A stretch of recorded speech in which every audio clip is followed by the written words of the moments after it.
और अब कहानी एक महिला डॉक्टर की जिसने पाकिस्तान सरकार की नाक में दम कर दिया है। जी हां, अपना पड़ोसी मुल्क पाकिस्तान एक पेशे से डॉक्टर महिला की गांधीगिरी से परेशान है। ये महिला डॉक्टर पाकिस्तान के बलूचिस्तान में लोगों के उत्पीड़न के खिलाफ अहिंसा के सिद्धांत पर आंदोलन चला रही है। इनकी उम्र 31 साल है और नाम है महरंग बलोच। बलूचिस्तान में महरंग बलोच की लोकप्रियता बहुत तेजी से बढ़ रही है। बड़ी संख्या में लोग इनकी रैलियों में शरीक हो रहे हैं। अब आपको बता दें कि आखिर कौन है ये साधारण सी दिखने वाली महिला महरंग बलोच, जिनके नाम से पाकिस्तान सरकार परेशान है। और अब ऐसा क्या हुआ है कि महरंग बलोच को दुनिया भर से समर्थन मिल रहा है। दरअसल महरंग बलोच पाकिस्तान के सबसे रूढ़िवादी बलूचिस्तान की रहने वाली हैं और महात्मा गांधी की राह पर चल रही हैं। बलूचिस्तान को लेकर पाकिस्तान टेंशन में है। एक तरफ BLA ने आतंक बरपाया हुआ है और दूसरी तरफ शांतिवादी अहिंसक आंदोलन कर रही महरंग बलोच पहले से कहीं ज़्यादा मजबूत हो रही हैं। बलूचिस्तान में 1948 से पाकिस्तान के खिलाफ चल रहा विरोध इन दिनों अपने चरम पर है।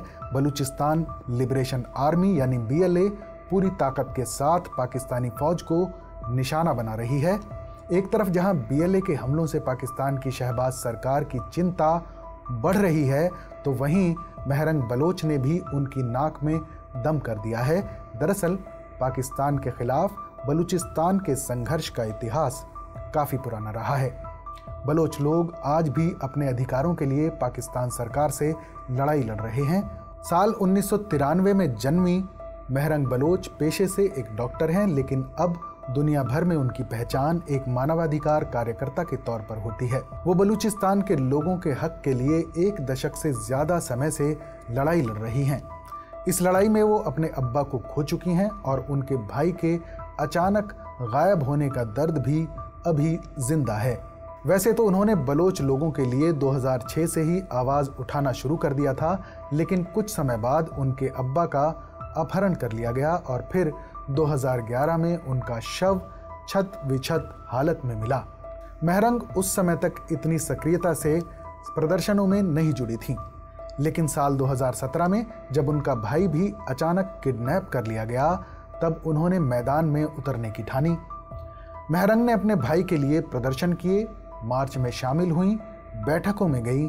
उनकी आवाज़ उठाने का ये फ़ायदा हुआ कि 2018 में अपहरण करने वालों को उनके भाई को वापस लौटाना पड़ा था। आंदोलन करते करते महरंग ये समझ चुकी थीं कि ये दर्द जो उन्होंने सहा है वो उनके अकेले के साथ हुई कोई घटना नहीं है, बल्कि बलूचिस्तान में कई परिवार इस दर्द को झेल रहे हैं। नतीजतन भाई के आने के बाद भी महरंग ने अपना काम नहीं छोड़ा।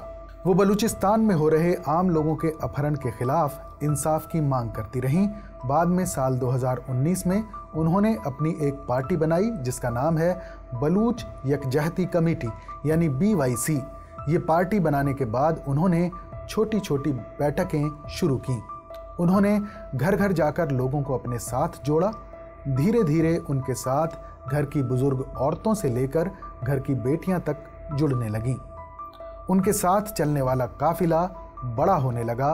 वो कहते हैं ना कि मैं अकेला ही चला था जानिबे मंजिल, मगर लोग साथ आते गए और कारवां बनता गया।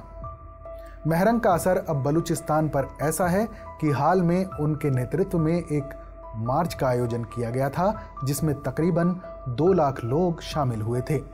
इन लोगों को रोकने के लिए पुलिस ने लाठीचार्ज किया, आंसू गैस के गोले छोड़े गए, तमाम कोशिशें की गईं, लेकिन लोगों ने हार नहीं मानी। वहीं महरंग को आए दिन अपने लोगों की आवाज़ उठाने के लिए जान से मारने की धमकियां मिलती हैं, लेकिन महरंग कहती हैं कि पहले मुझे मौत से डर लगता था, मगर 2011 में पहली बार मुझे अपने पिता के शव की पहचान करनी पड़ी थी। पिछले 15 सालों में अपने लोगों के दर्जनों शवों को देखा है, अब मुझे मौत से डर नहीं लगता। आपको ये भी बता दें कि महरंग के पिता मजदूर थे, लेकिन उन्होंने MBBS की डिग्री हासिल करके डॉक्टरी की पढ़ाई पूरी की और आज वो जिन बलोच लोगों के लिए संघर्ष कर रही हैं वो उन तमाम लोगों के दर्द को बयान करता है जिन्होंने बलूचिस्तान में अपने अपनों को खोया और जिन्हें पता भी नहीं कि उनके अपने जिंदा हैं भी या नहीं। महरंग की लोकप्रियता तेजी से पूरे मुल्क में बढ़ रही है। वहीं पाकिस्तान सरकार अब ये कोशिश कर रही है कि महरंग का असर देश के दूसरे सूबों पर ना पड़े। इसी वजह से मुल्क की सरकार लोगों को महरंग के साथ जुड़ने से रोक रही है। हमारे इस खास शो पर अपनी राय हमें ज़रूर बताइएगा। बाकी देश और दुनिया की तमाम बड़ी खबरों के लिए देखते रहिए TV9 डिजिटल।